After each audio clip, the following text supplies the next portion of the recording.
नमो ज्ञानेश्वरा निष्कलंका, जयाची गीतेची वाचिता टीका, ज्ञान होय लोका अति भाविका, ग्रंथार्थिया।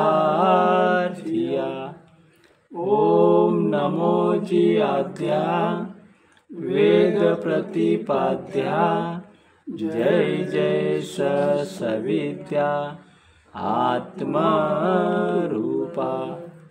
देवा तुची गणेशु सकलार्थमती प्रकाशु, मने निवृत्तिदासु अवधारी जोजी, मने निवृत्तिदासु अवधारी जोजी। पुंडलिक वरदे हरी विठ्ठल, श्री ज्ञानदेव तुकाराम, श्री पंढरीनाथ भगवान की जय, श्री गोपाल कृष्ण भगवान की जय, श्री सद्गुरु माऊली ज्ञानेश्वर महाराज की जय, जगद्गुरु तुकाराम महाराज की जय, सब संतन की जय, बोल बजरंग बली की जय। एक नाम हरि, द्वैत नाम दुरी, अद्वैत कुसरी विराजाने, समबुद्धी घेता समान श्री हरी, क्षमा दमा वैरी हरी झाला। सर्वांगटी राम देहादेही एक, सूर्यप्रकाश सहस्रश्मी, ज्ञानदेवा चित्ती हरिपाठ नेमा, मागील या जन्मा मुक्त झालो।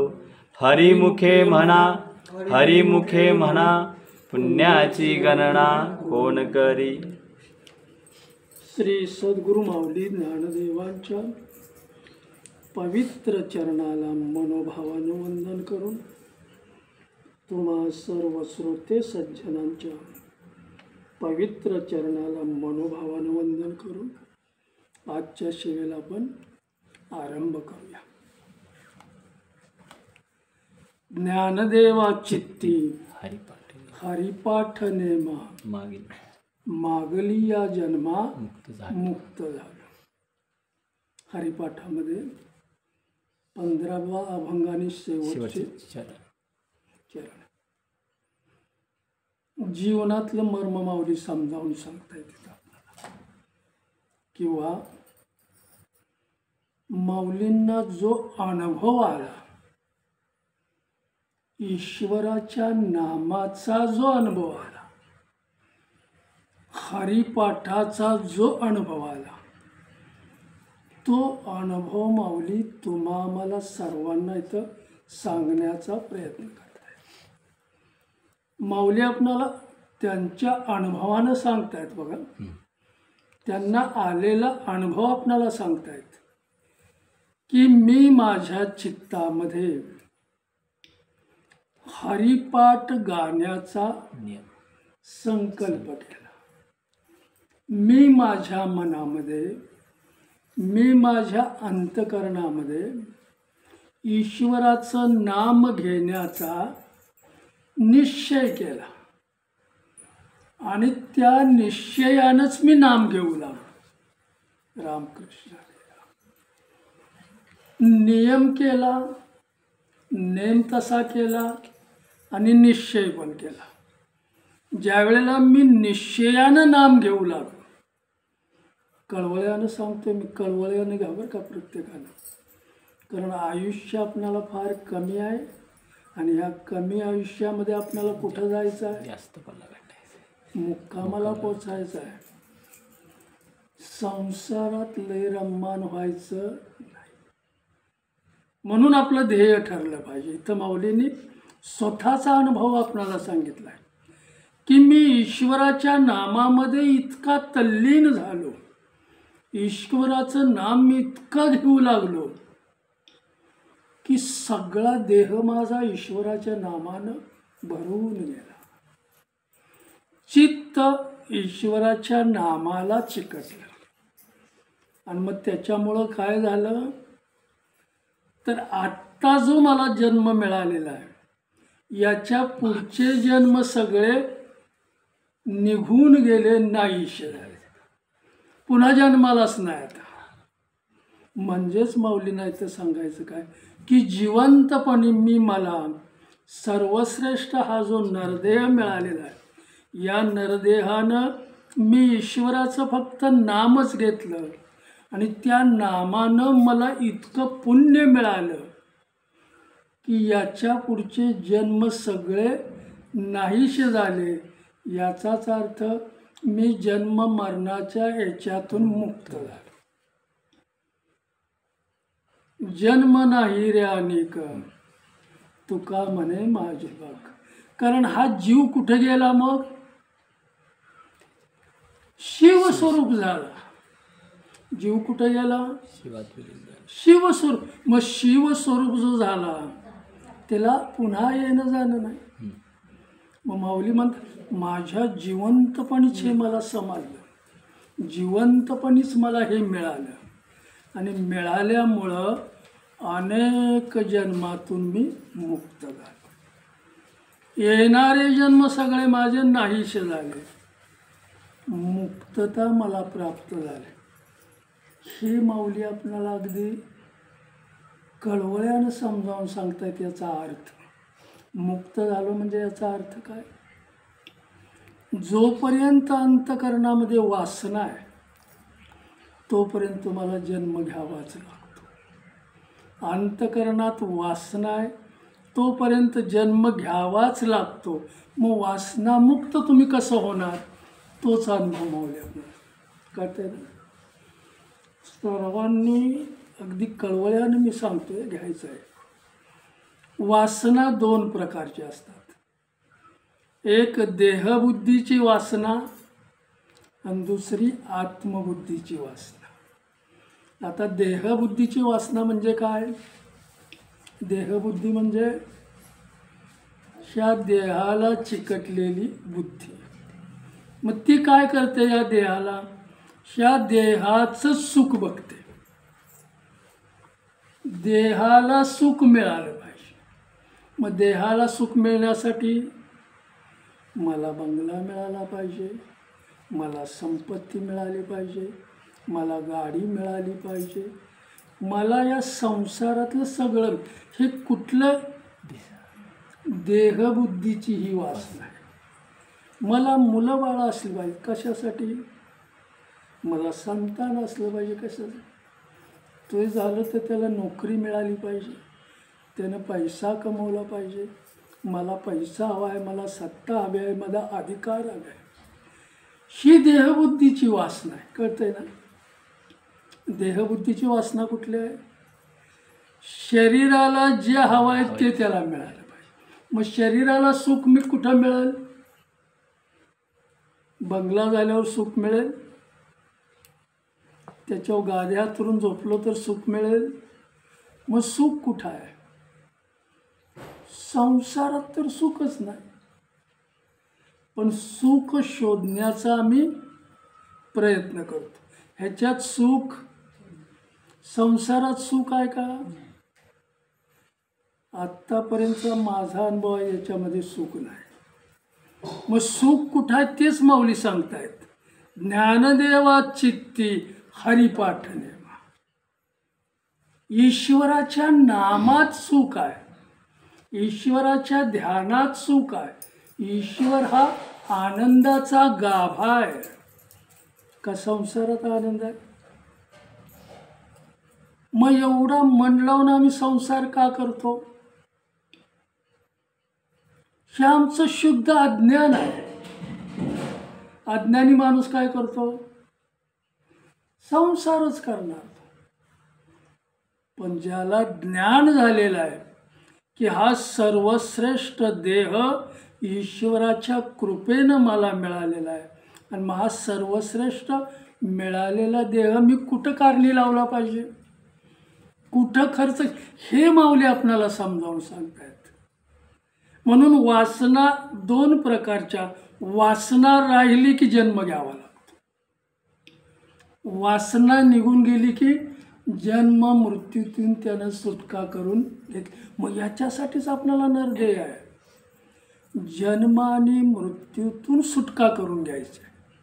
म्हणजे काय करायचं, जो जीव आहे जडत्वाचा त्यानं संग केलेला आहे, तो जडत्वाचा संग सोडून त्यानं ईश्वराच्या चैतन्याचा संग करायचा. जीव शिव एकच चैतन्य आहे. बऱ्याच वेळा मी सांगितलं, जीवातलं आणि शिवातलं एकच चैतन्य आहे. मग ह्या दोन्ही जर जीवात आणि शिवात एकच आहे तर त्याच्यात फरक काय? फरक काय त्याच्यात? हा जडत्वात आलेला आहे आणि हे हा उपाधीतून मुक्त झाला की शिव झाला, आणि हा उपाधीत असल्यामुळं तो जीव आहे. पुढे जाऊया. देह बुद्धी किंवा देहाला धरून चालणारी वासना. देह म्हणजेच मी. देह म्हणजे मी आहे का? फार लोकांचं अज्ञान आहे. देह म्हणजे मी आहे का? मग देह माझा मी कसा म्हणतो? देहाला मी माझा म्हणतो का नाही? मग हा गेला असता का?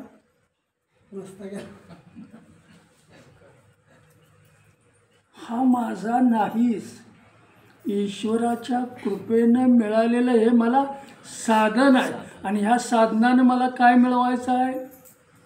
ईश्वराची प्राप्ती करून घ्यायची आहे. हा एकदा जर निघून गेला तर पुन्हा आपणाला संधी नाही. म्हणून देहबुद्धीची वासना काय करते की या संसारात तुम्हाला रमवते, या संसारात रममान करते. उदाहरण देऊन मी तुम्हाला सांगतो की मला या संसारातलं पाहिजे, हे सगळी आसक्ती निघून गेली पाहिजे. उदाहरण देऊन सांगतो, म्हणजे झालेलं आहे तरी पुन्हा सांगतो मी तुम्हाला. एक राजा होता आणि त्या राजाचा वाढदिवस आपण करायचं ठरवलं. राजानं सर्व प्रजेला सांगितलं की ह्या वेळेला मी वाढदिवस कुठं साजरा करणार? तुरुंगामध्ये, कारागृहामध्ये.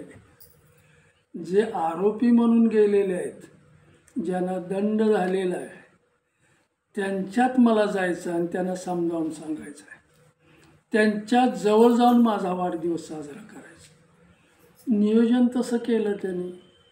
देहबुद्धीवर मी सांगतो बरं का. देहबुद्धी म्हणजे काय?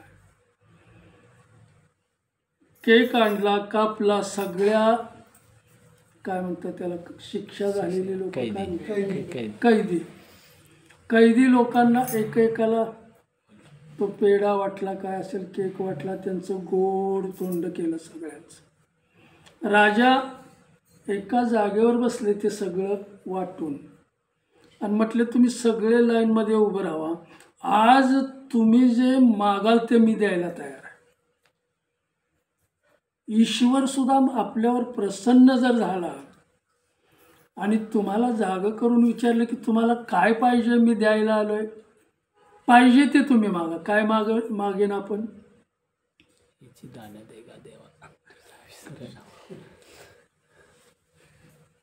त्याला ज्ञान पाहिजे.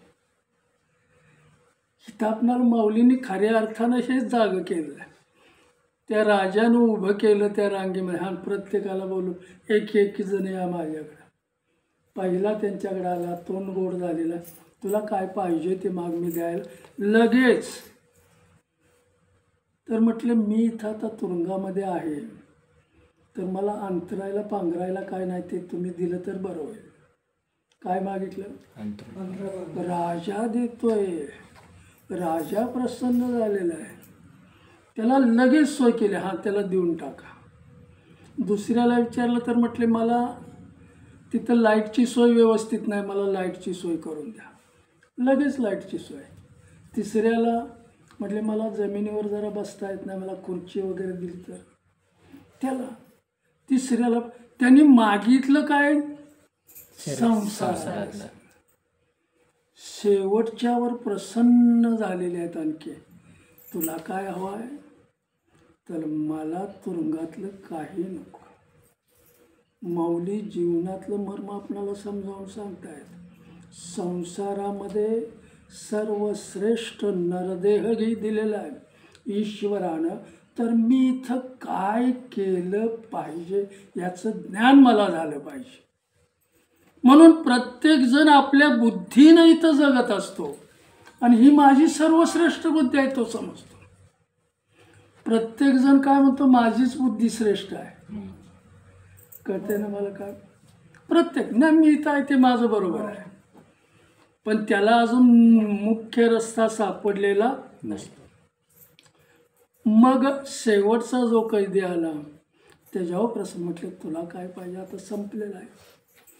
तर त्यांनी राजाचे पवित्र चरणाला स्पर्श केला, नमस्कार केला आणि ते म्हटलं, आता याच्यातून मला मुक्त करा, ह्या तुरुंगातून मला मुक्त करा, इथं मला राहायचं नाही. हे त्यानं मागितल्यावर त्याला लगेच मुक्त केला. त्यावेळेला सगळे कैदी त्याच्याकडे बघायला लागले की आम्हाला हे का सुचलं नाही. कळतंय ना? आम्ही संसारातच रममाण होतो, ह्याच्यातून सुटूच शकत नाही आम्ही. अशाच तऱ्हेनं आम्ही इथं रममाण होतो. मग सुटणार कसा पण? कळतंय ना? ईश्वरानं हा बनवलेला जो संसार आहे ना, तो जीवासाठी तुरुंगच आहे आणि मायेच्या आधिपत्याखाली तिला ठेवलेला आहे. मग या मायेतून मला मुक्त कसं होता येईल? ममतेतून कसं मुक्त होता येईल? होऊ शकत नाही माणूस. एवढं त्यानं बलवान बनवलंय, सामर्थ्यवान बनवलंय की याच्यातून माणूस सहजासहजी मुक्त होऊ शकत नाही. ही देहबुद्धीची वासना आहे. मग ह्या तुरुंगातून जर मला सुटायचं असेल तर वेळीच सावध झालं पाहिजे. आणि जो वेळेत सावध झाला तो मुक्ततेकडे गेल्याशिवाय राहत नाही. ह्याच वेळेला मुक्त होईल असं नाही, पण पुढच्या जन्मात तरी तो मुक्त झाल्याशिवाय. पण त्याचा ध्यास काय आहे, त्याचा मार्ग काय आहे, त्याचा उद्देश काय आहे, माझ्या जगण्याचा हेतू काय आहे? कुणीही बोला, आपण जे आत्ता जगतोय ना, ह्या आपल्या जगण्याचा हेतू काय आहे? संसारात म्हणजे आत्ता चालू आहे. आता सध्या चालूच आहे ना आपलं हेतू. मग त्याच्यातून तुम्हाला आता काय मिळवलं, प्राप्त काय केलं? संसारातून प्राप्त काय केलं? देहाचं सुख मिळालं, आत्म्याचं सुख मिळालं. नक्की काय याच्यातून आम्ही प्राप्त केलं? काय प्राप्त केलं? इतरापेक्षा मोठा झालो हे नाही, आपल्यापेक्षा अनेक मोठे आहेत. रामकृष्ण हरे, रामकृष्ण हरे. मोठेपणात आपण गुतायचं नाही आणि मोठेपणात जेवढं आपण गुतो तेवढं आपण ईश्वरापासून लांबतो. मला कळतंय ना काय सांगायचं? म्हणून तुरुंगातील पहिल्या लोकांनी जे मागितलं ते आम्हाला का कळलं नाही? मग शेवटी कळतं आम्हाला की लेखा संसार इतका मी केला, आता हातपाय चालेना, उठता येईना झालं, पाणी केलं तरी कोणी देत नाही. मग आता कुणाला हाक मारली पाहिजे? कुणाला हाक मारली पाहिजे? बुद्धी होत नाही पण ती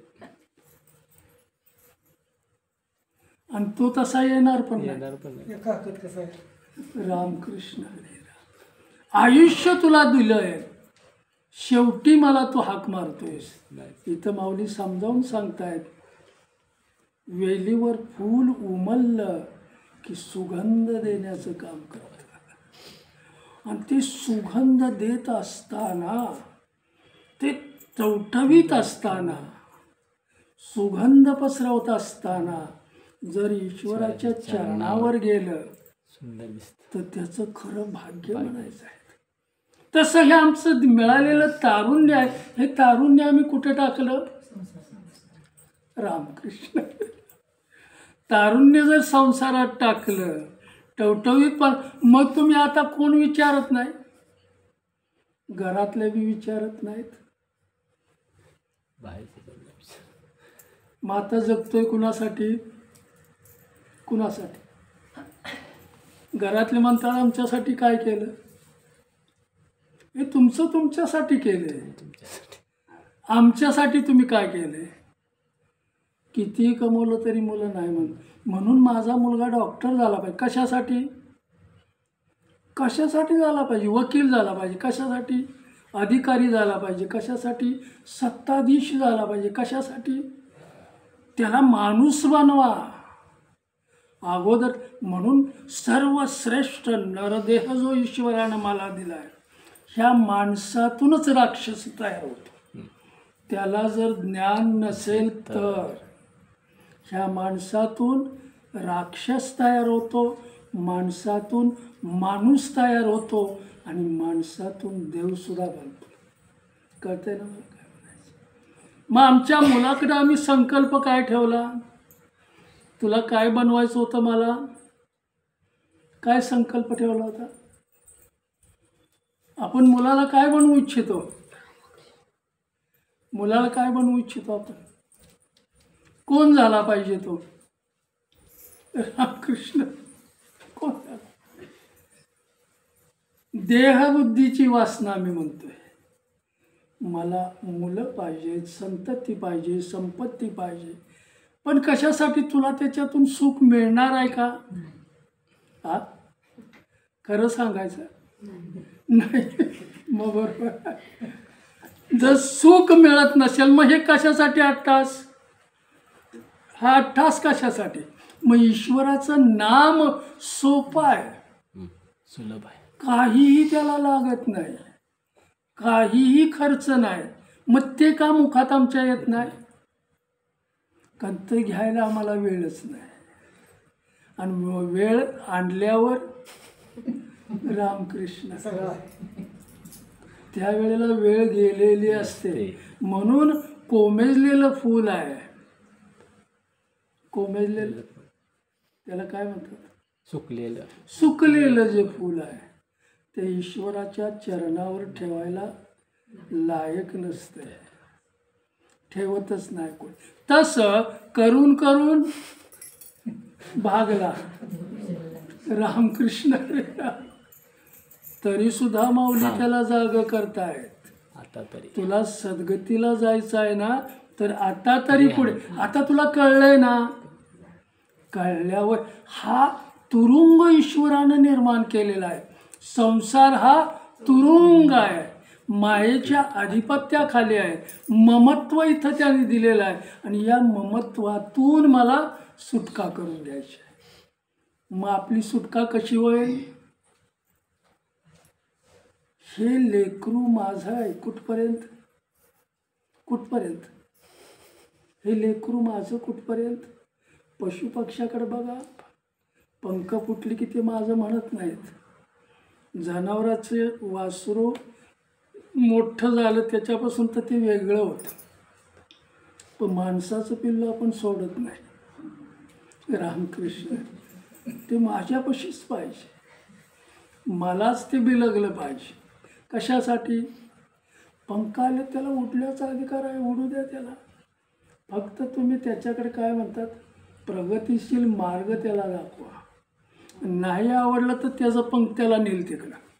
राम कळते ना मला काय म्हणायचं? देहबुद्धीची वासना, देहबुद्धीची वासना आपल्याला काय करते?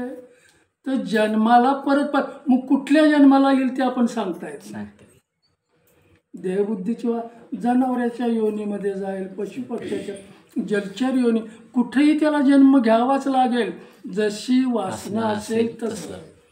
ह्या तुरुंगातून मला सुटका करून घ्यायची. पुढं जाऊया आपण. आत्मबुद्धीची वासना. आत्मबुद्धीची वासना आत्म्याला चिकटलेलं आपलं वासना किंवा मन जे आहे, आत्म्याला चिकटलेलं.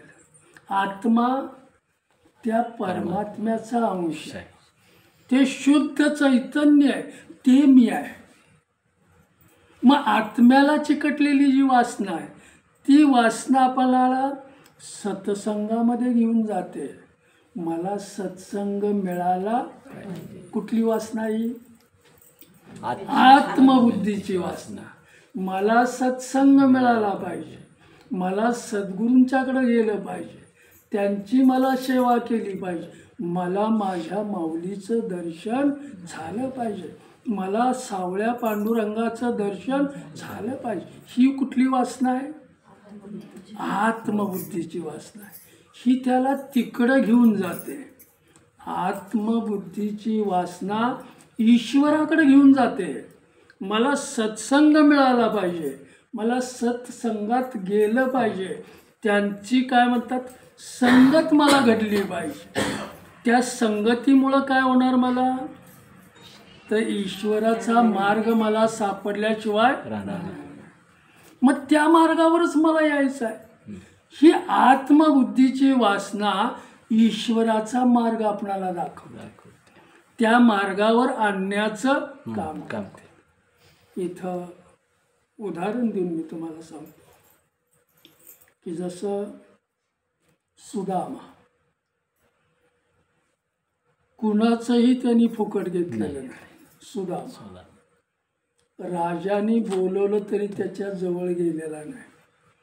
राजाने अशा विद्वान लोकांना, शास्त्री लोकांना पालखी दिलेली होती बसायला. सुदामाने सांगितलं तुमची सेवा मला करायची नाही, माझ्या योगेश्वर भगवान कृष्णाचीच मला सेवा करायची. मग तो गरिबीतच दिवस काढू लागला. कोणाच्या घरीही मागायला मी जाणार नाही, पूजा करणार, तिथलं काय मग तीर्थ होतं असेल ते काही करणार, लोकांनी दिलं तर घेणार, आणि त्याच्यावर त्यांची उपजीविका चाललेली होती. कुणासमोर मी कधीही हात पसरणार नाही, संकल्प होता त्याचा. थोडक्यात सांगून पुढे जाऊया आपण. सुदाम्याचा संकल्प त्याच्या पत्नीला सुद्धा माहिती होता, मुलं सुद्धा त्यांची होती. एक दिवस त्यांना काही मिळालेलं नाही. जर कोणी ज्याला बुद्धी झाली आणि यांच्याकडे बाबा मला थोडंसं काहीतरी दिलं पाहिजे, जर घरी आणून दिलं तरच ते भगवंताच्या इच्छेनं मला मिळालंय म्हणून स्वीकार करायचे.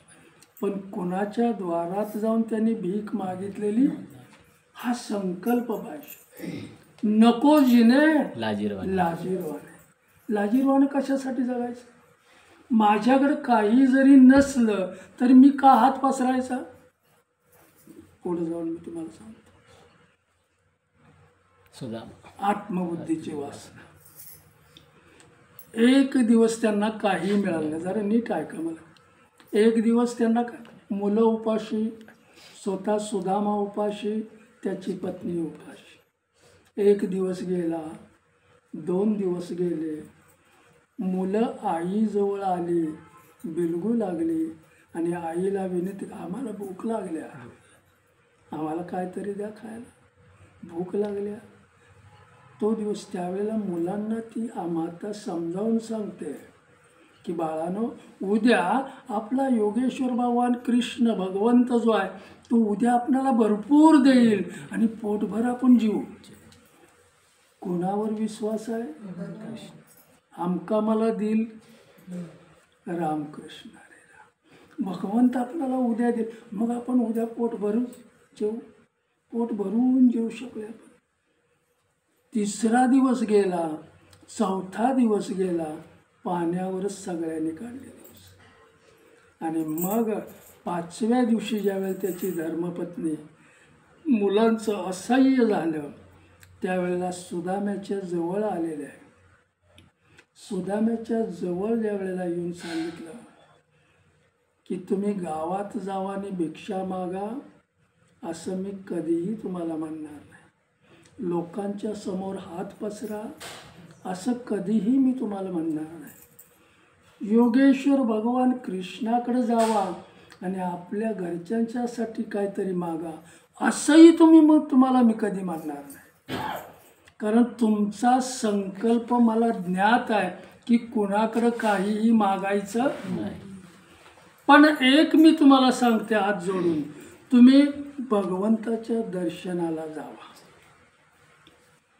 त्यांचं दर्शन जर तुम्हाला झालं तर तुमचं सगळं दारिद्र्य निघून जाईल. कुठं काय म्हणतोय मी, काय म्हणतोय? दर्शनाने. पांडुरंगाची आम्हाला ओढ का, माऊलींच्या भेटीची ओढ का, तिथपर्यंत मला पोचायचं आहे. त्यांच्या स्वरूपात मला पुन्हा येणं जाणं संपवायचं आहे. हाच एक उद्देश आहे. आपल्या जगण्याचा उद्देश काय आहे? हा उद्देश बनला पाहिजे आपला.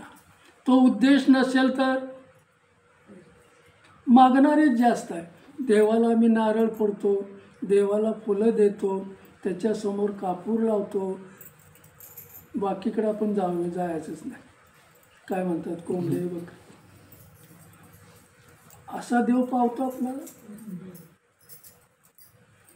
त्याच्या अंगावर गुलाल टाकला, माझ्या अंगावर गुलाल टाकला की देव पावतो? खरं मी तुम्हाला समजावून सांगतो, भक्ती ही यांना माहितीच नाही. पारायणाचा सुद्धा विषय आपण असाच घेतो की किती लोकांना की मला भगवंत पाहिजे म्हणून येणारे किती लोक आहेत असे की नाही व मी भगवंतासाठीच आलो आहे. सुदाम्यासारखा कोण करोडोमध्ये एक आला, करोडोमध्ये एक. मग हे असेच सांगणारे बी तसे आणि ऐकणारे बी तसे. कुणाचा उद्धार इथं होणार? उद्धार कुणाचा होणार? मग आम्ही टाइमपास कराय तिथं गेलो का? कशासाठी आम्ही गेलो तिथं? मग कशासाठी गेलो? आमचा तिथं जाण्याचा उद्देश काय? काय प्राप्त केलं आम्ही तिथं? 7 दिवसाचं पारायण असू द्या, 3 दिवसाचं पारायण असू द्या, 11 दिवसा, त्याच्यातून आम्ही काय घेतलं? आम्ही काय घेतलं त्याच्यात? चांगलं जेवण झालं, बरोबर. मग घरी काय तुम्हाला नसतंय त्यातलं? बनवलेल्यातलं घरी नसतंय का? हा, घरी नसतंय. रामकृष्ण, तो त्याचा प्रसाद म्हणून घ्या. पोटभर जेवण्यासाठी तुम्ही तिथपर्यंत गेलेला नाही. कळत असलं तर बघा, तुम्हाला ऋणी झाला तुम्ही तिथं जाऊन. ऋण घेऊन तुम्ही आला, तिथं काय दिलं तुम्ही? ऋणीच होऊन आला हो त्यांचं. मग ह्या लोकांना देणार कधी तुम्ही? ऋण फेटत नाही तोपर्यंत तुम्हाला जाताच येत नाही. सगळ्यांचेच तुम्ही जर ऋणी होत गेला तर देव तुम्हाला कसा सोडणार? देवाला तुम्ही ऋणी केलंय का? कळत असलं तर बघा.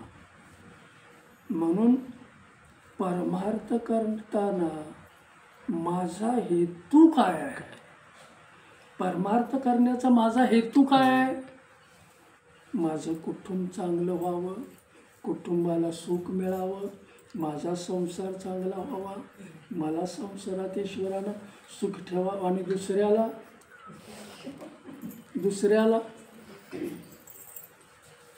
हे ईश्वरा सर्वांना चांगली बुद्धी दे. कोण म्हणणार आहे? संत महात्मे म्हणणार आहेत. माझं कुटुंब मला फक्त व्यवस्थित राहावं असं म्हणणारा हा संसारी माणूस. देव मला नकोच आहे. कशासाठी मला देव पाहिजे? कशासाठी देव पाहिजे आपणाला? न देव कशासाठी? कृष्ण, देव कशासाठी आपणाला? बरं, संसार कशासाठी? हे सगळं तुम्ही सांगाय आम्ही ऐकायचं. याची उत्तर जर तुम्हाला मिळत नसतील बरोबर, तर तुमचा परमार्थ नाही. बरोबर. म्हणून माऊली इथं जीवनातलं मर्म समजावून सांगतायत. ज्याची माऊलींच्या पवित्र चरणावर प्रीती जडली, ज्यांची माऊलींच्या पवित्र चरणावर प्रीती जडली, त्याची संसारातली आसक्ती निघून गेली. आणि संसारातली आसक्ती निघून गेली की त्याच्या अंतःकरणामध्ये भक्तीचा उदय होतो. उदय कधी अंतःकरणात होतो? आसक्ती गेली. त्या चरणावर प्रीती जडली पाहिजे, प्रीती लागली पाहिजे. मग संसारातून निवृत्ती कधी होईल आमची? हे माझं आहे, जगाला सांगायचं हे माझं आहे. मग ईश्वर म्हणतो मी कुठं आहे? मी कुठं आहे? हे घर माझं आहे, गाडी माझी आहे, हे संतान माझं आहे. आणि मग ईश्वर कोण आहे? ईश्वर कोण आहे? त्याला माझा कधी म्हणणार? त्याला जोपर्यंत माझा म्हणत नाही तोपर्यंत परमार्थ घडत नाही. राम माझी माऊली आहे, ज्ञानेश्वरी माऊलीनं मला दिलेली आहे. माझा संकल्प तो असला पाहिजे. कुणी वाचो किंवा न, मी एक तरी ओवी रोज नित्य नेमानं वाचलीच पाहिजे. माऊलींच्या जवळ मला जायचं आहे. वर्षातून एकदा माऊली ये म्हणेल आपल्याला? वर्षातून एकदा गेलो तर माऊली ये म्हणेल का? 365 दिवसापैकी 364 दिवस संसार केला आणि मग आठवडाभर माऊलींच्या जवळ गेलो. पुन्हा ते संपलं की मग माऊली आपला म्हणेल का आपणाला? नित्य सानिध्य सत्य नित्य नाही ज्ञानदेवाची हरिपाठ ज्ञानदेवाची हरिपाठ नेमा. मौलींनी आपल्या चित्तामध्ये हरिपाठाचा नियम केलेला आहे, नेम केलेला आहे. ईश्वराचा नाम घेण्याचा निश्चय केलेला आहे. मग आमचा निश्चय आहे का तो? आपण निश्चय केलाय का? हरिपाठ झाल्याशिवाय मी जेवणाला स्पर्श करणार नाही. निश्चय आहे आपला. हरिपाठ नंतर बघू आता. रामकृष्ण बरोबर. मग संकल्प नियम साधा करा, पण तो आपल्या जीवनात उतरला पाहिजे. तो जीवनात जर उतरत नसेल, म्हणून मला इथं समजावून सांगायचं आहे. संसारी माणसाचे 10 दिशा आहेत, 10 दिशेला तो पळतो, पण पारमार्थिक माणसाची एकच दिशा आहे. एका दिशेलाच तो चालतो, एका दिशेलाच तो मार्ग आक्रमण करतो. आणि मग तो कुठं पोचणार? निश्चित निश्चयापर्यंत. ईश्वराच्या जवळ, तो ईश्वराच्या सानिध्यात, ईश्वराच्या निजधामाला पोचल्याशिवाय एकच मार्ग आहे. तुकाराम महाराज म्हणतात, एक धरीला चित्ती आम्ही रुक्माईचा पती. अनेकांचं नाव कशाला घ्यायचं? अनेक घरचा पाहुणा उपाशी. रामकृष्ण हरी राम. एकच घ्या नाम. आणि एकच जर तुम्ही नाम घेतलं, आयुष्यभर त्या नामाला चिकटला, मन चिकटलं, ते चित्त नामरूप होऊन जात. अनेक नामात ते मिक्स होत नाही. म्हणून संसाराच्या 10 दिशा आहेत. 10 दिशेला पळणारा माणूस कुठं जाणार आहे? काय साध्य? रामकृष्ण कुठंच जाणार नाही. कुठंतरी एका दिशेला जाऊन मग तो संपवणार. पण एकाच दिशेनं चालणारा, इथं माऊली आपणाला हे समजावून सांगतायत की संत सुदामा, मग संत सुदामा, त्याची पत्नी त्याच्याजवळ आलेली आहे. त्याला समजावून सांगतायत पत्नी आपल्या पतीला की जरा तुम्ही थांबा, मी गावात जाऊन येते. मुठभर पोहे त्यांनी मागून आणले. हे कुणासाठी? माझ्या कृष्णासाठी. पोरं घरात भुकेलेली आहेत म्हणून त्याच्यातलं थोडं काढून ठेवावं. कुणासाठी मी मागून आणले? कृष्णासाठी. त्याच्यासाठीच मला न्यायचं आहे. भुकेलेली मुलं ती पाण्यावर बघू आपण काय करायचं त्यांचं. म्हणून ते मुठभर पोहे आपल्या पतीच्या जवळ आणून ठेवले आणि हे भगवंताला तुम्ही नेऊन द्या. निघणार तेवढ्यात ती म्हटले मी थांबा, मंदिरातनं येते, देवघरातनं मी येते. भगवंताच्या मूर्तीसमोर गेली, भगवंताच्या पवित्र चरणाला वंदन केलं, दोन्ही हातांनी पकडलं आणि वंदन करून सांगतायत, आम्ही 4-5 दिवस झालं उपाशी आहोत. माझा पती उपाशी आहे, पोटात अन्नाचा कण नाही, पण आता संरक्षण करण्याची त्यांची जबाबदारी तुमच्यावर. कुणावर? ह्याला दिव्यता म्हटलेलं आहे. भगवंताला आता तो तुमच्याकडे येतोय. माझे पती तुमच्याकडे यायला निघालेत, तुमचं दर्शन त्यांना घ्यायचं आहे, मागणं तुमच्याकडे मागायचं नाही. पण आता या मार्गाक्रमणामध्ये तुम्ही त्यांचं संरक्षण करायचं आहे, तुम्हीच त्याला चालवायचं आहे, तुमच्यापर्यंत नेणारे तुम्हीच आहात. पुन्हा वंदन केलं, बाहेर आले, सुदामाच्या पवित्र चरणावर पुन्हा डोकं ठेवलं.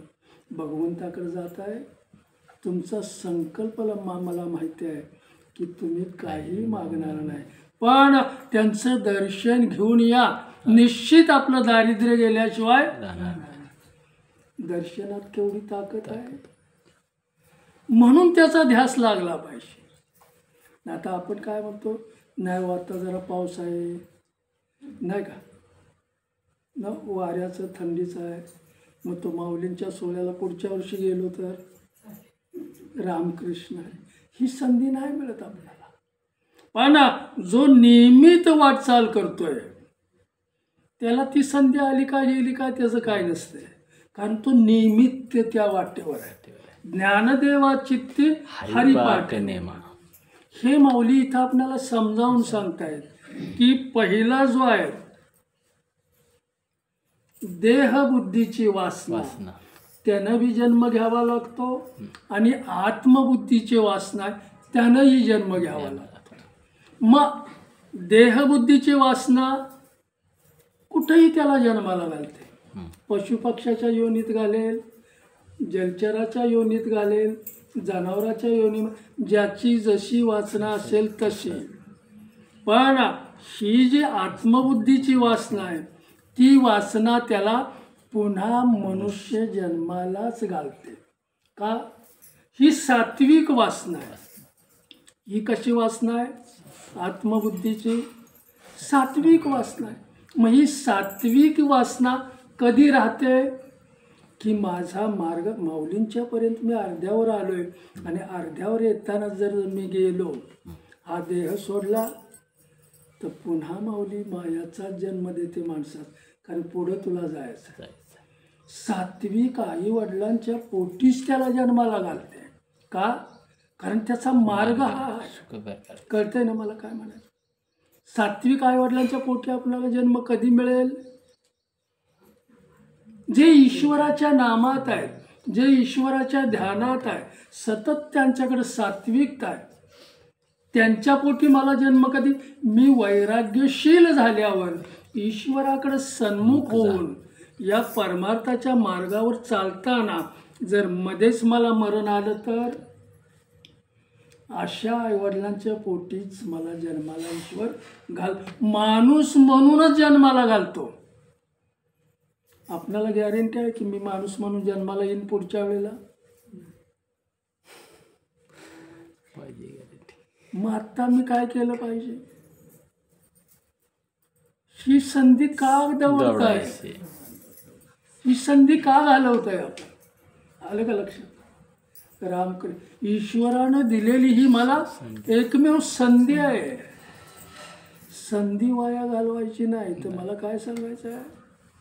मी समाजात कसं दिसतो याला काही महत्त्व नाही, पण मी कोणत्या गुणाने युक्त आहे याला फार महत्त्व आहे. धर्माचं भांडार जर मी संपादन केलं तर ईश्वर मला का म्हणणार? हे का म्हणणार नाही? धर्माचं भांडार, त्याचे सगळे मी गुण घेतलेले आहेत. माझ्याकडे एकही चांगला गुण नसताना त्यानं त्याच्या संसारात मला का पाठवलंय? का ठेवलंय? का ठेवलंय त्यानं? माझी काहीतरी मागची मागची. पुण्याई आहे, मागची ती संपवलीस की तुला इथं ठेवणार. ठेवणार नाही. कळतंय ना? ती बुद्धी होणार नाही. तर आमची काहीतरी पुण्याई आहे असली पाहिजे. म्हणून त्यानं त्याच्या संसारात ठेव. पण मी त्याच्या संसारात असताना मी काय केलं पाहिजे? त्याचं नाम घेतलं पाहिजे, त्याचंच ध्यान केलं पाहिजे. रामकृष्ण हरे, रामकृष्ण हरे. आमच्यातून जे गेलेले आहेत ते कुठं जाणार हे आपल्याला माहिती आहे. त्याने आयुष्यभर काय केलं? जन्म घ्यावा लागे वासनेच्या संगे. जन्म हा वासनेच्या पोटीच आहे, पण वासना रहित जर झाला तर त्याच्या पुन्हा नाही येणे जाणे. कळतं ना? म्हणून इथं माऊली समजावून सांगतायत की आमची श्रद्धा कशावर आहे, आमचा विश्वास कशावर आहे. श्रद्धा संसारावर असेल तर इथली उलथापालथ तुम्हाला स्वीकारली पाहिजे, कुठेही जन्माला तो घालेल. घालणार.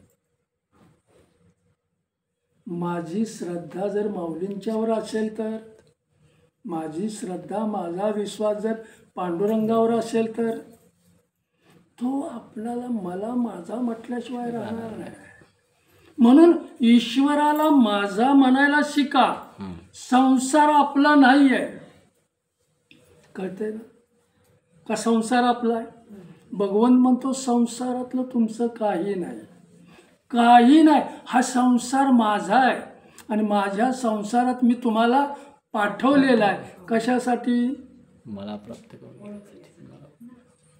तुमची ओळख करण्यासाठी, तुमची भेट होण्यासाठी आणि तुमच्यापर्यंत येण्यासाठी मला सर्वश्रेष्ठ देह दिले. हे आपल्याला ज्ञात आहे का? ज्ञात झाल्यावर आपण कुठं जाणार? हां, ज्ञात झाल्यावर, त्याच्याकडे हे ज्ञान मला झाल्यावर त्याच्याकडेच. कुठेही उतरू नका. मी तुम्हाला काय सांगतो, संधी आहे तोपर्यंत. संधी एकदा निघून गेली की काही उपयोग नाही. तारुण्यात हे कळणं फार महत्त्वाचं आहे. पण तारुण्यात ज्याला कळलं त्याला योग्य मार्ग सापडल्याशिवाय राहणार नाही. श्रद्धा, संसारावर ठेवलेली श्रद्धा, देवाणघेवाण विश्वासावरच आम्ही करतो. एखाद्याच्या गाडीत मला बसायचं म्हटलं तर त्याच्या ड्रायव्हिंगवर माझा विश्वास पाहिजे. बरोबर की नाही? का कशी गाडी चालवत असला तर आपण म्हणतो तुझ्या गाडीत बरोबर की? मला काय, संसारात सुद्धा आपण विश्वास असतो, आपला श्रद्धा असते. कुणावर? जो चांगला वागतोय त्याच्या. चांगला याचा अर्थ ईश्वराला धरून जावा, किंवा जो प्रामाणिकपणे काम करतोय, जो विश्वासानं काम करतोय. आचार्य आपण जर जेवण बनवायला आणला तर त्याच्यावर विश्वास ठेवून आपण देतो की नाही? विश्वासानं त्याला सांगतो की तुझ्या हातात दिल्या तर बनवणं तुझं काम आहे. आचार्यावर विश्वास ठेवतो, ड्रायव्हरवर विश्वास ठेवतो, शेजाऱ्यावर विश्वास ठेवतो. आम्ही गावाला चाललोय एवढं लक्ष ठेवा. बरोबर की? संसारात असं ज्या वेळेला आम्ही वागतो विश्वास, मग ईश्वरावर आम्ही विश्वास का ठेवत नाही? आम्हाला चालवणारा तो आहे, आम्हाला बोलवणारा तो आहे, सर्व काही करणारा तो आहे. मला बोलवणारा कोण आहे? आपणाला चालवणारा कोण आहे? शक्ती देणारा कोण आहे? बघा मला काय, हे साधन ज्या वेळेला थकत जातं, हळूहळू हळूहळू शक्तीहीन होत जातं, आतला राम ज्या वेळेला काम करेन असा होतो आणि मग त्याला हे सोडावं असं ज्या वेळेला वाटतं, मग हे साधन मी म्हणणार होतो, माझं म्हणणार साधन हे माझं नाही आहे. आपलं माझं जर असतं तर मी याला सोडलंच नसतं. बरोबर की नाही? पण हे सोडावं लागणार आहे. एक दिवस मी इथं आलेलो आहे, किती दिवस त्यानं इथं ठेवायचं? त्याचा संसार आहे, त्यानं जग निर्माण केलेलं आहे. त्याच्या हातात माझा आहे की किती दिवस इथं तुला ठेवायचं आणि परत तुला कधी त्याच्या हातात आहे. मग जे मला थोडकं आयुष्य मिळालंय या थोडक्या आयुष्यात मी काय केलं पाहिजे? ईश्वराचं नामच घेतलं. ज्ञानदेवा चित्ती हरिपाठ नेमा मागली या जन्मा जन्मा मुक्त झाला. मुक्त होण्यासाठी जीवाला इथं पाठवले आहे. सर्वश्रेष्ठ साधन देऊन सर्वश्रेष्ठ साधन हे आहे. ह्याला कळतंय, ह्याला बुद्धी दिलेली आहे, ह्याला मन दिलेलं आहे, भौतिक जगाचं त्याला ज्ञान आहे. मग ह्या भौतिक जगामध्ये तू किती रममान झाला पाहिजेस? रामकृष्ण श्रद्धा. मी तुम्हाला सांगतो उदाहरण देऊन की योगेश्वर भगवान कृष्णाचं ध्यान करणारा, नाम घेणारा एक साधक आध्यात्मिक रोज त्यांच्या मंदिरात जायचा, ध्यानधारणा करायचा, पूजापाठ झाली की तिथं शांत बसायचा. आणि माझा संसार चालवणारा कोण आहे? हा, मीच चालवणार आहे का भगवान चालवणार आहे? फार विश्वास श्रद्धा पाहिजे त्याच्यावर, आहे की नाही? माझं खाल्लेलं पचवणारा सुद्धा आपण म्हणतो मीच सगळं करतोय. मग त्याला माझा कधी मी म्हणणार? मी फार कळवळ्यानं सांगतो माझ्या आपल्या जीवनाचा उद्देश काय आहे? मगाशी जगण्याचा हेतू काय आहे? आमच्या हेतूच जर नसेल तर तुम्ही जाणार कुठं? उद्देशच जर जगण्याचा नसेल तर जाणार कुठं आपण? मग कुठं जाणार? दिशाहीनच केलं, कुठं जाणार नाही, काहीच कळत नाही. मग देहबुद्धीची वासना वासना अनेक योनीमध्ये 84 लक्ष योनीमध्ये फिरून फिरून फिरून मग एक दिवस तुम्हाला इथं हा चान्स मिळणार आहे. मला इथं काय सांगायचं आहे? योगेश्वर भगवान कृष्णाचं मंदिर आहे, त्याची पूजा अर्चा करणं, आरती करणं आणि त्याच्यामध्ये तो मन लागलेलं होतं. माझा संसार हात चालवतेस, मला चालवणारा तोच आहे. कळलं पाहिजे बरं का आपल्याला. मी मलाच विसरतोय आणि देहालाच मी माझा म्हणतोय. मग देहाला जर माझा मी म्हणत असतो तर मग हा गेला असता का? हा गेला असता का आपल्याला सोड? आपल्या हातात असता तर हा माझा नाहीच आहे. हा पंचमहाभूताचा बनलेला आहे. हे आपल्याला लक्ष पाहिजे बरं. आणि म्हणून अगदी तारुण्यात जर हे कळलं तर फार महत्त्वाचं आहे. त्याला व्यवस्थित मार्ग मिळतो.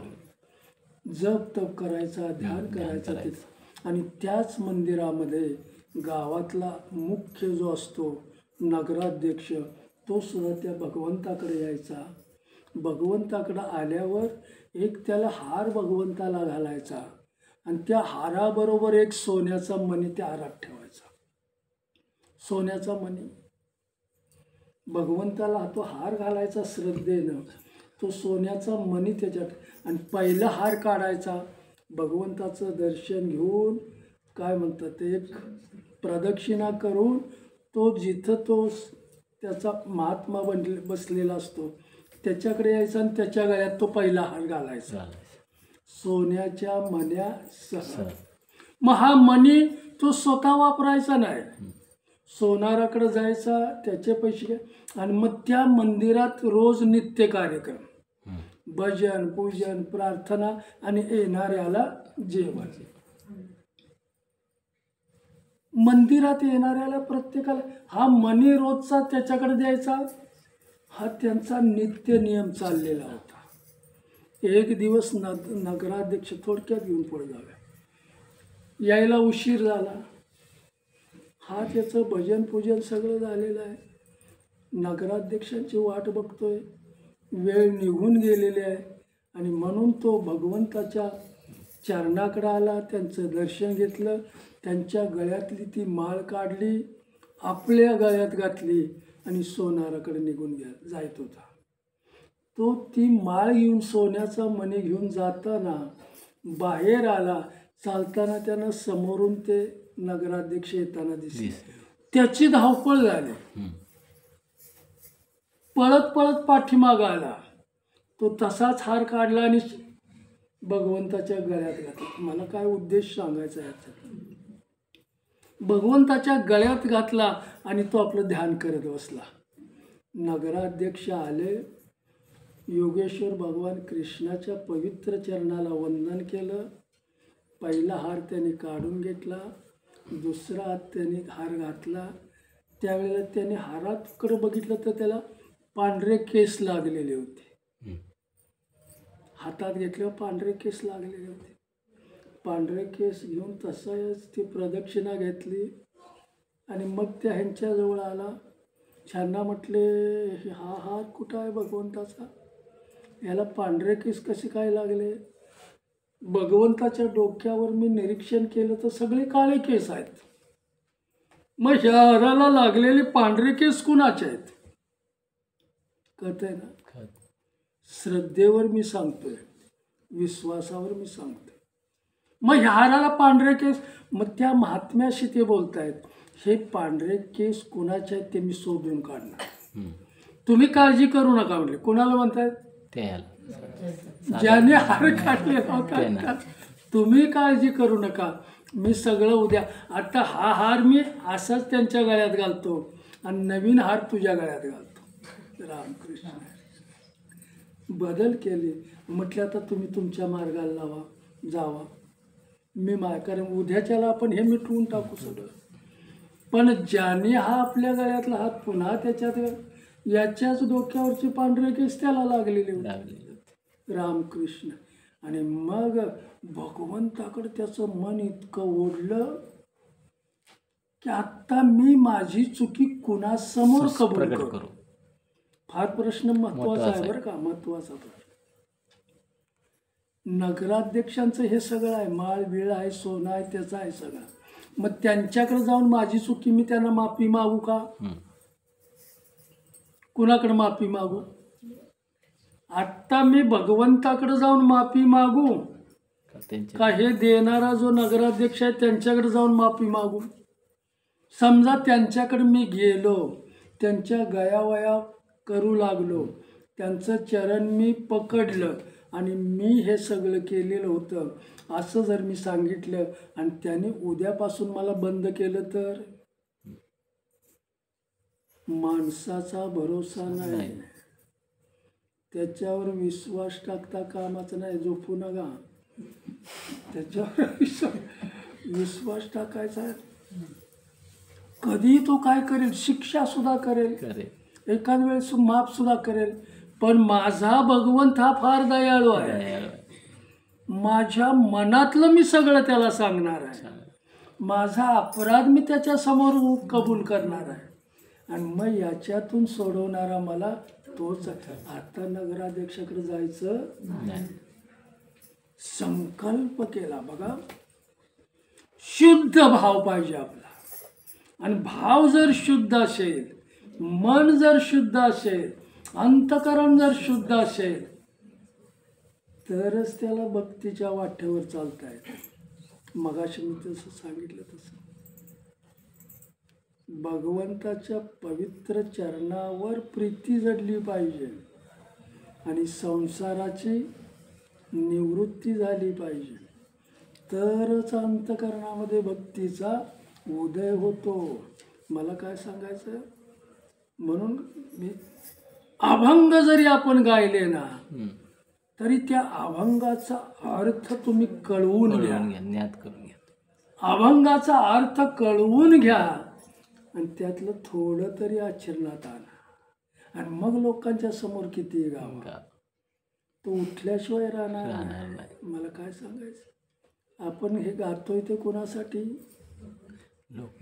गातोय कोणासाठी? आलं कोणासाठी? खरं बोलायचं लोकांसाठी दिखावा चाललाय. हा दिखावाच सगळा, दिखावाच आहे तो एक प्रकारचा. ना आम्ही गातोय कोणासाठी? लोकांच्यासाठी का भगवंतासाठी? गातोय कुणासाठी? अभंग आहे तुकाराम महाराजांचा. तुकाराम महाराजांनी कुणासाठी गायला? देवासाठी. का लोकांच्यासाठी गायला? त्याच्यानं आज आम्ही कुणासाठी गातोय? कुणासाठी?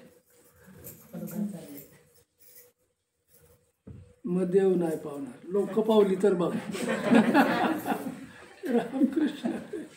मला काय म्हणायचं, एका भगवंता वाचून मला इथं कुणी नाही हा भाव पाहिजे. सुदाम्याच्या पत्नीमध्ये तो भाव तयार झाला की या संसारात तारणारा तूच आहेस आणि मारणारा तूच आहेस. म्हणून कुठल्याही मंदिरात गेला तरी जर तुमच्याकडे शुद्ध भाव नसेल तर तो देव तुम्हाला कधीही तारणार नाही, कधीच तारणार नाही. किती वेळा त्याच्याकडे जावा.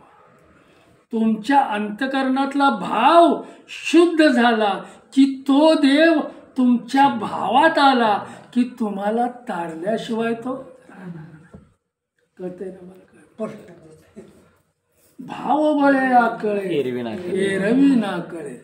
ज्याचा भाव शुद्ध झाला देव दुरी नाही त्याला. मला काय म्हणायचं आहे, म्हणून इथं कसं संत सज्जन आहेत, तुम्हाला निश्चित मी वाट दाखवते.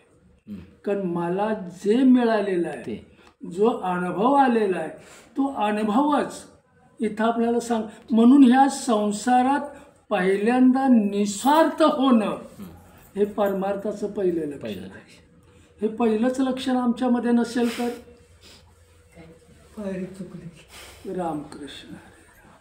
मग वैराग्य तर लांबच. रामकृष्ण काय म्हणतात त्याला. मग निस्वार्थ जर तुम्हाला होता येत नसेल तर ईश्वर कसा गवशेल? गवसणारच नाही, कधीच नाही गवसणार. किती वेळा जन्मा यावे, किती व्हावे पजित. कृष्णाकडे आला, पवित्र चरणाला पकडलं, आता याच्यातून मला तू सोड. माझं सगळं मी तुझ्याकडे कबूल केलं, माझा अपराध सुद्धा तुला मी सांगितलेला आहे. आता याच्यातून वाचवणारा एकमेव तू आहे. घरी गेला, जेवणात लक्ष नाही, सगळं भगवंताकडे लक्ष आहे. झोप येईना, भगवंताकडे लक्ष आहे. सकाळ झाली, आंघोळ करताना पहिला तांब्या डोक्यावर घेताना भगवंताचं नाव घेत सगळं भजन पूजन काय म्हणतात ते पूजा अर्चा सगळी झाली. आता मला तिकडं पोचायचं आहे. भगवंताच्या द्वारात आले, त्याचं जे काय म्हणतात झालेलं आहे, पूजा अर्चा आरती वगैरे झाली, पण सगळं लक्ष त्याचं बघ शी अवस्था माझी झाली पाहिजे. कळतंय ना? संसार पाठमोरा झाला का नाही? का संसारातलं काय आहे त्याच्याकडे? आत्ता मला सोडवणारा कोण आहे? तूच आहेस. बघा, माझा परमार्थ जर चांगला असेल, शुद्ध परमार्थ जर असेल तर मला पुन्हा जन्म मिळतो, तो मनुष्य जन्मच मिळणार. आणि तो कसा मिळणार? सात्विक आई वडिलांच्या पोटी. कारण वैराग्य माझ्याकडे निर्माण झालेलं आहे, निस्वार्थ भाव माझ्याकडे तयार झालेला आहे. आणि हे वैराग्य मला कुठं घेऊन जाणार आहे? सात्विक माणसाच्या पोटीच मला द्या. कारण राहिलेलं सगळं मला तिथं प्राप्त करून घ्यायचं आहे. म्हणून जे असे जे महात्मे येतात ना, थोडे दिवस राहतात आणि निघून त्यांचे जे काय म्हणतात मिळालं की त्यांचं काम संपतं. आमचं संपतच नाही. रामकृष्ण. जसं माऊली समजावून सांगतायत, मी एखाद्या गाडीत जर बसलो, लक्झरी गाडीमध्ये समजा झोपलो, सगळं व्यवस्थित आहे, आरामशीर आहे, आणि माझा मुक्काम चुकला आणि पुढे गेलो तर मी परत यावं लागणार. मला काय म्हणायचं, व्यवस्थित गाडी आहे, सगळं लक्झरी टाईप आहे, सगळं सगळं व्यवस्थित आहे, आणि माझ्या मुक्कामावर मी विसरलो, उतरलो, पुढे गेलो तर परत मला मागं यावं लागतं. ही लक्झरी सोडावी लागते. सोडणार कधी आहे? पुन्हा मागं. तसं आम्ही जन्म आणि मृत्यूच्या फेऱ्यात याला अडकलोय. पुढं जातोय, मागं येतोय, पुढं जातोय, मुक्काम चुकतोय आमचा. कळतंय ना? म्हणून माझं ध्येय, माझा उद्देश, माझ्या जगण्याचा हेतू जर तो संकल्प असेल की माऊलींचीच मला प्राप्ती करून द्यायची, पांडुरंगाजवळच मला जायचं असेल, हे जर तुमचं देह बनलं, कमी तुम्ही संसारात जरी असलो ना, ही गुरं माझे आहेत नाही म्हणणार, हे कुत्रं माझं आहे नाही म्हणणार, हे काय म्हणतात अमकं माझं आहे नाही म्हणणार, घर माझं आहे, राहायला ठीक आहे, तो माझं म्हणण्याचा अधिकार नाही. लोकांना मी दाखवत बा, हे आमचं घर बघा, ही माडी बघा, कशाला बघा, मग कशासाठी दाखवतो आम्ही? तुम्हीच नेमकं सांगा कशासाठी दाखवायचं?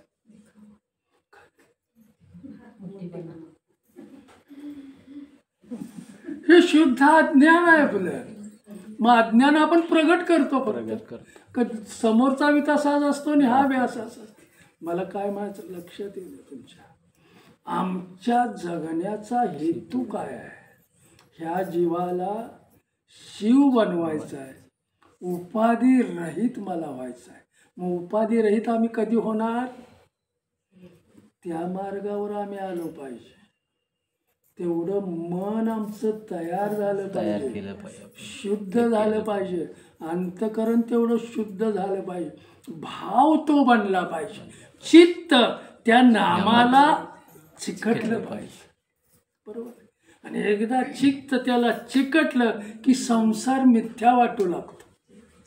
नको नको नको. हे कधी वाटणार आपणाला? रामकृष्ण नाही हो. त्या आजीचं लक्ष त्या नातीवर लय होतं.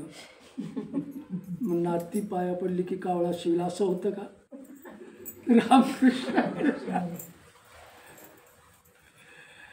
म्हणून या सगळ्या संसारात आपण आपलं लक्ष द्यायचं आणि भगवंताकडे लक्ष लगेच केंद्रित करायचं की ह्यांचं ऐकून आपण नाही ऐकल्यासारखं. मला काय सांगायचं इथं?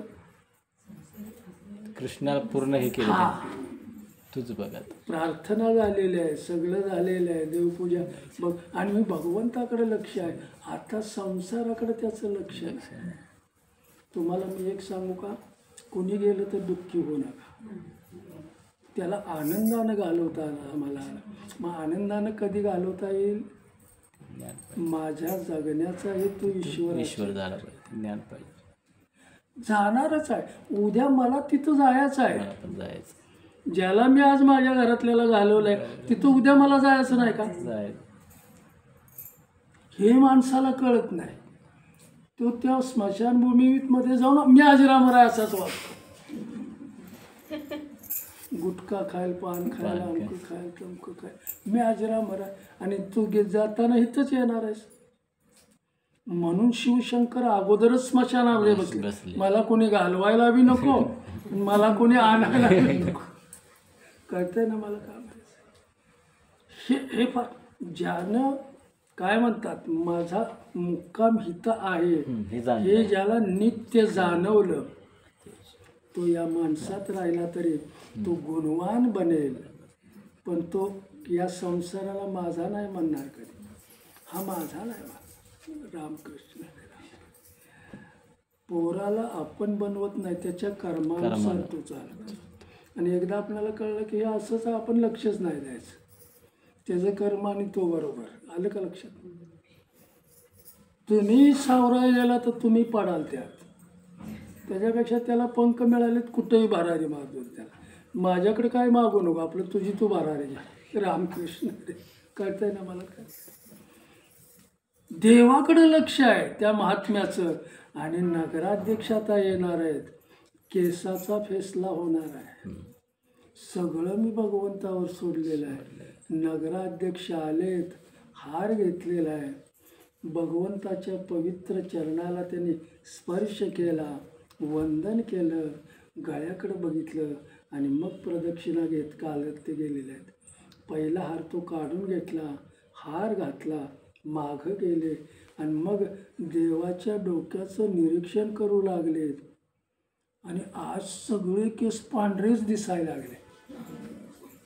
भगवंताच्या डोक्यावरचे सगळे केस काल बघितलेले. असं कसं काय घडलं? त्यावेळेला त्या नगराध्यक्षाने एक केस असा धरला चिमटेत आणि खटकन उपसला. भगवंताच्या पूर्ण चेहऱ्याला घाम आला. गळ्यात उपार नव्हतं ते भगवंताचं तोंड त्याने पुसलं. पुन्हा एक केसाला हात घातला, पटकन उपडला तर त्या केसाच्या मुळाशी रक्त थोडं लागलेलं होतं. निरीक्षण केलं की ह्या मूर्तीमध्ये स्वतः भगवंत आहे याची जाणीव झाली.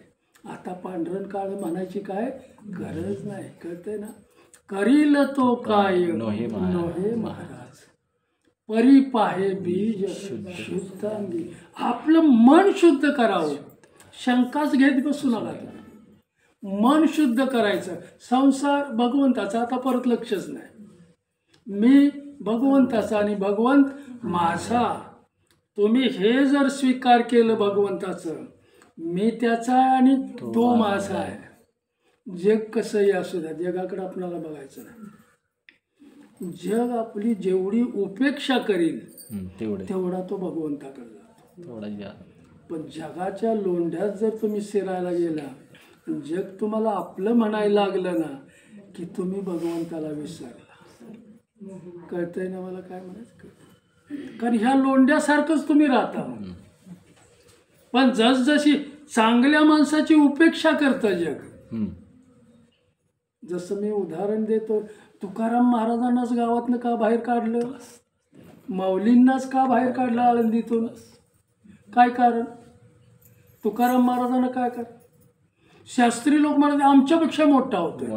अरे तो कधी मोठा मांडलाच नाही. पण तुम्हाला वाटायला लागली, भीती वाटायला. आणि मग अंगावर ज्या वेळेला काय म्हणतात, कसे पाणी ओतलं ते काय म्हणतात त्याला, आग व्हायला लागली अंगाची, त्यावेळेला मग माऊलींचा संकल्प केला की तुझ्या द्वारात मी येतोय. तू मला याच्यातून सगळं वैद्य झाले, डॉक्टर झाले. रात्री स्वप्नात माऊली आल्या आणि तू म्हणलं कुठलं शास्त्र शिकलायस. शास्त्र कुठलं शिकलायस तू. एवढा विद्वान तुला कुणी केला की तुकाराम महाराजांना शिक्षा द्यायला निघाला. तू कुठं आहेस तुला जाणीव आहे का. शास्त्र म्हणजे काय तुला माहिती आहे का. आमाशीच ठावा इतराने वाह भार. तुकाराम महाराज शब्द हे त्यांना लागले शास्त्री लोकांना. आणि म्हणून तुकाराम महाराजांना नको आहे माझ्यापेक्षा मोठा. तुकाराम महाराज म्हणतात मी लहानच आहे, मी कधीच मोठा होण्यासाठी येईल. या समाजात मी कसा आहे लहान आहे. आणि जेवढा या तुम्ही समाजात लहान राहाल तेवढा भगवंत तुम्हाला उंचीवर नेल्याशिवाय. नम्र झाला भूता त्याने कोंडीला. आम्ही नम्रच नव्हता, आम्ही मोठेपणानं मिरवत असतो. मोठेपणानं हे सगळं मला माहिती आहे आणि माझ्याशिवाय हे तुम्हाला मिळणार नाही. माझ्याशिवाय असं कोण म्हणतं. भगवान म्हणतो हा माझ्यापेक्षा मोठा व्हायला लागला.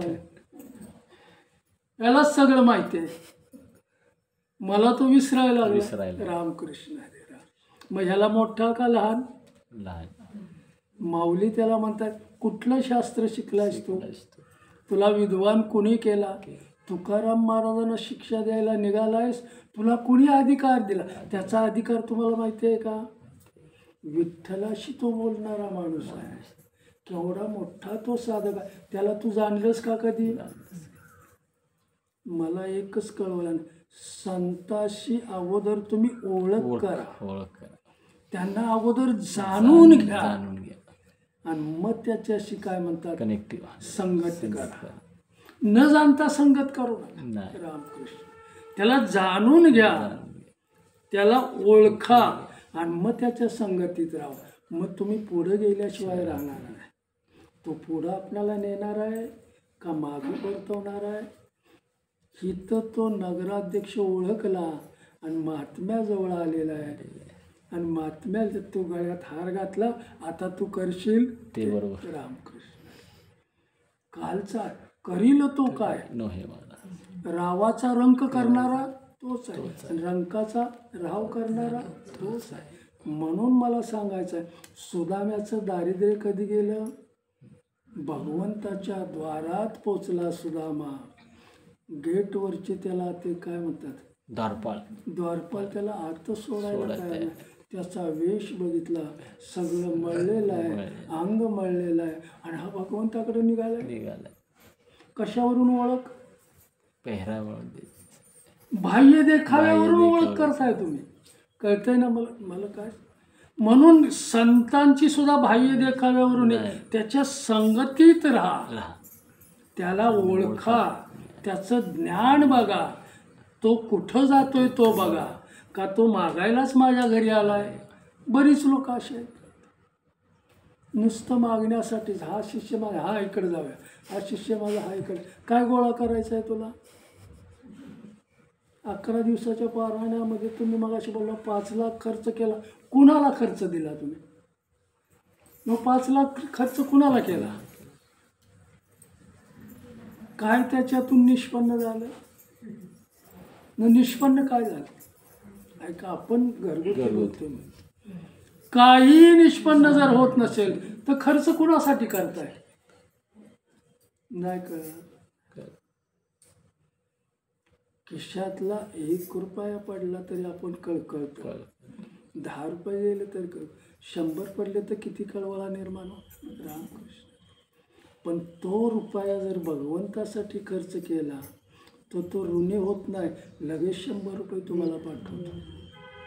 तो ऋणी होतच नाही. पण आम्ही ज्याला देतोय तो ऋणी कधी, काय म्हणतात त्याला, तो घ्यायलाच बसलेला आहे. अजून पाहिजे मला, अजून पाहिजे. तो कधी, एवढं दिल्यावर मला. रामकृष्ण. ओळखा. मला काय सांगायचं, मगाशी जसं आपण सुदाम्याकडे द्वारपालाच्या तिथं आलेला आहे, द्वारपाल सोडत नाही, त्यावेळेला सुदामा द्वारपालांच्या पायाला धरतो. माझा निरोप फक्त सांग. भगवंताला सांगा, सुदामा बाहेर आलाय तुझा मित्र. कोण मित्र आहे, कोण माझा सखा आहे, कोण माझा आवडता आहे, कोण ना आवडता आहे, त्याचं लक्ष असतं.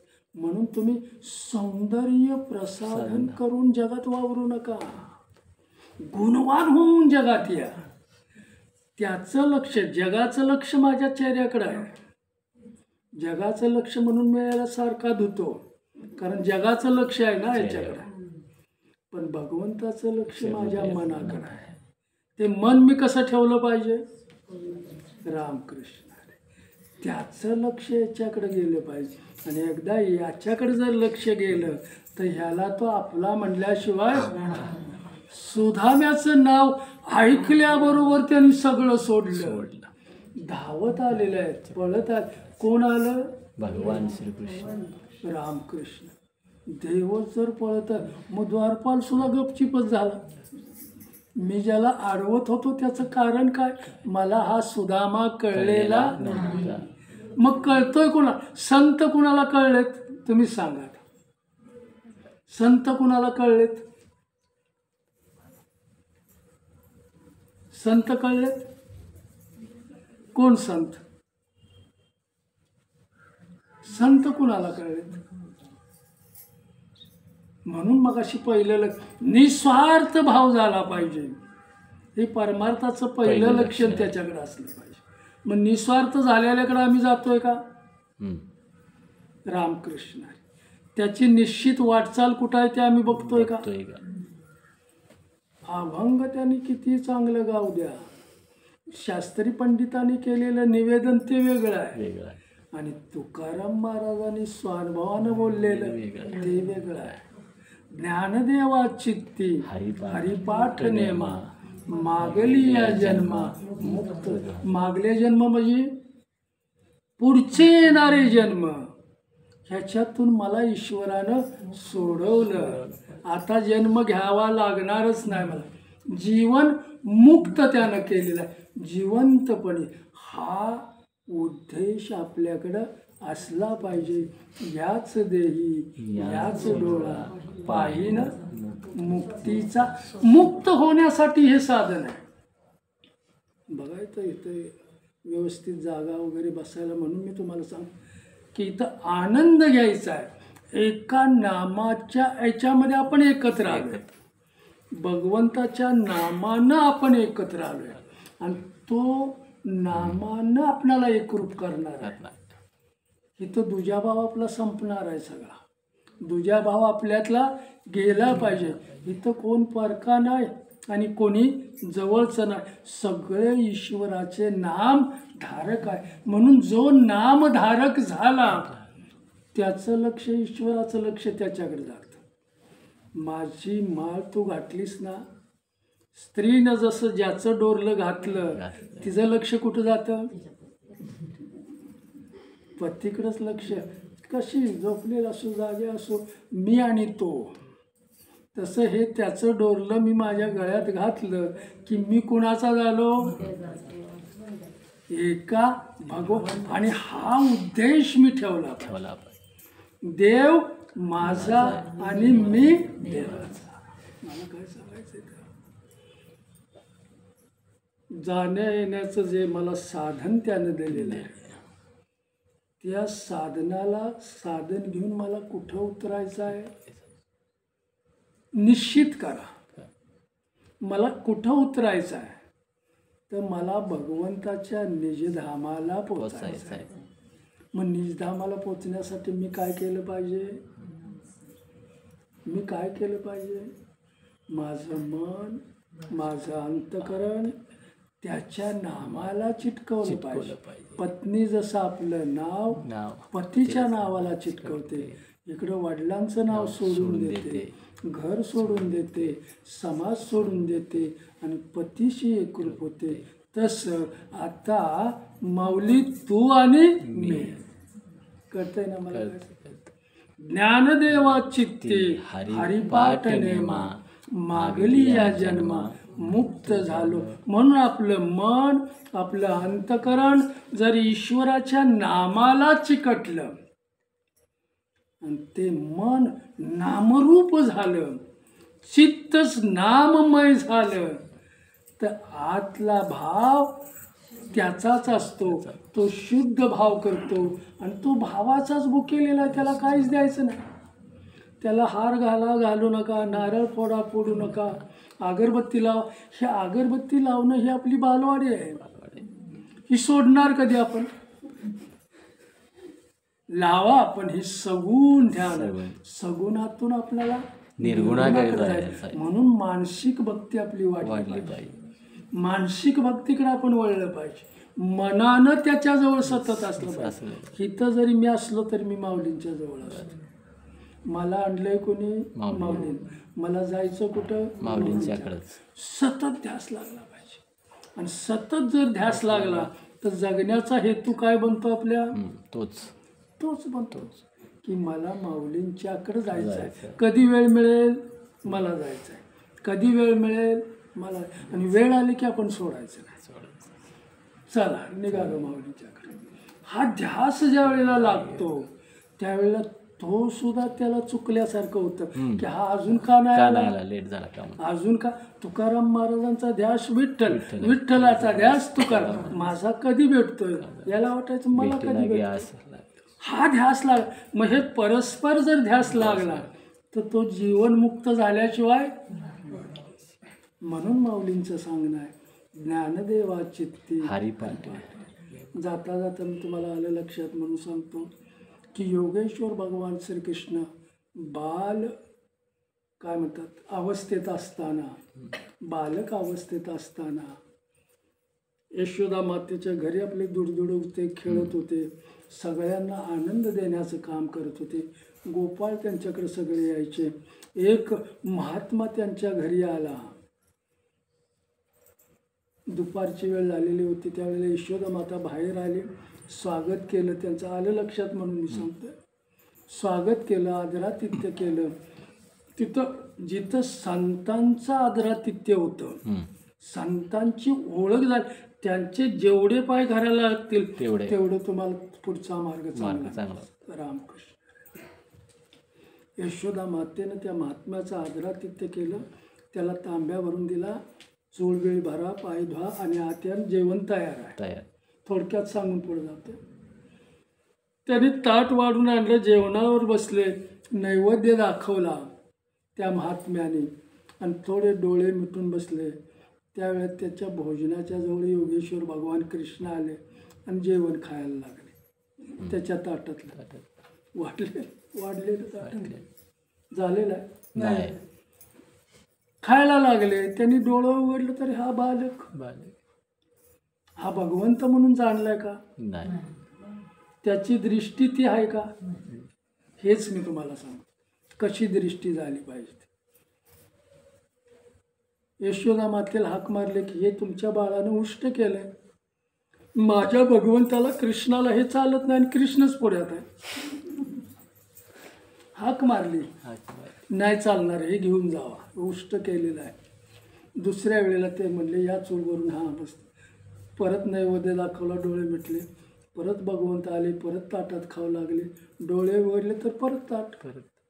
राम आत्ता हे भगवंताला तिसऱ्या वेळेला यशोदा माता म्हणली तुम्ही आता निश्चिंत जेवा, मी त्याला घेऊन झोपवते. आता पलंगावर नेलं, जेवण वाढलं, ह्याने डोळे. भगवंत मनातल्या मनात म्हणतात यशोदा मला झोपवणार का? मी तिला झोपवणार न, कोण कुणाला झोपवणार? ही मला कशी झोपवणार? हिलाच मी झोपवतो आता. मग हिलाच झोपवले, न्यायला नैवेद्य दाखवलं की हे पुढ्यात नैवेद्य खा. आता हाक मारणार त्यावेळेला भगवंताने त्याच्या तोंडावर हात ठेवला, नको हाक मार, मी खाल्ले का काय बघ. हा केलं तर सगळं भगवंताचं त्याला दर्शन झालं. त्या करण्यामध्ये भगवंताचं त्याला दर्शन झालं आणि तो घाबरला. घाबरल्याबरोबर भगवंत मूळ स्वरूपात आले. बालकाने ते खायला, आता खाऊ द्या म्हटलं. रामकृष्ण. आता ओळख कशी झाली?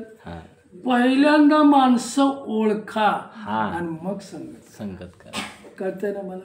रामकृष्ण. न ओळखता संगत तुम्हाला फजित करू. मनुष्याचा विषय झाला.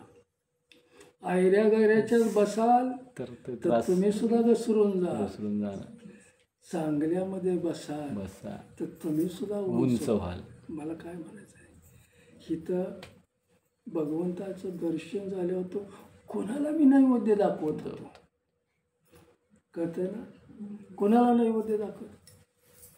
मी नैवेद्य दाखवत होतो कसा? डोळे दाखवायचे. हे जे कुठल्या पात्रातून वाढलंय हे भगवंत बघत नाही. कुठल्या ते नैवेद्य कुठला आहे तो भगवंत बघ. कुठलं पात्र आहे तो बघ. तुम्ही त्या पात्रतेचं आहे का हे भगवंत बघतो. कळतंय ना? त्या पात्रतेचं आम्ही झालं पाहिजे, त्या योग्यतेचं आम्ही झालं पाहिजे. आणि मग भगवंताला कशातही द्या, तो आल्याशिवाय. मला काय सांगायचं आजच्या, आपलं मन, आपलं अंतकरण, आपली बुद्धी, याला चित्त म्हटलेलं आहे. हे चित्त भगवंताच्या नामाला चिटकवा आणि त्याचा नियम करा. नाम घ्यायचा नियम करा, हरिपाठ घ्यायचा नियम करा. माऊली आपला अनुभव सांगतायत की माझं चित्त ईश्वराच्या नामाला चिकटलं, ईश्वराच्या ध्यानाला चिकटलं आणि आता माझं चित्त कसं शुद्ध झालेलं आहे. माझ्याकडं पुण्याईचा इतका संचय झाला की येणारे जन्म सुद्धा संपून गेले. म्हणजेच मी जिवंतपणे जिवंत मुक्त केलं. त्यानं जीवन मुक्त केलेलं आहे. कुणी मुक्त केलं मला? भगवंताने. म्हणून एक धरीला चित्ते आम्ही रुक्मायचं. एकाला कृष्णाला तर कृष्णाला चित्तात धरा, विठ्ठलाला विठ्ठलालाच धरा, कोणालाही एकाला धरा आणि मग मार्गाक्रमण करा.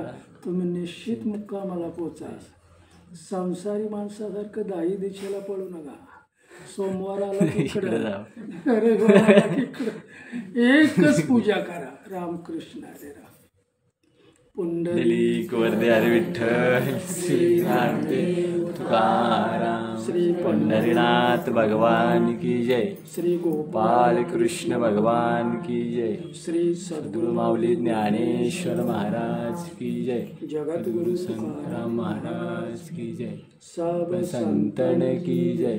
बोल बजरंग बली की जय. भगवंताला जरा मोठ्यानं आपण हात मारूया.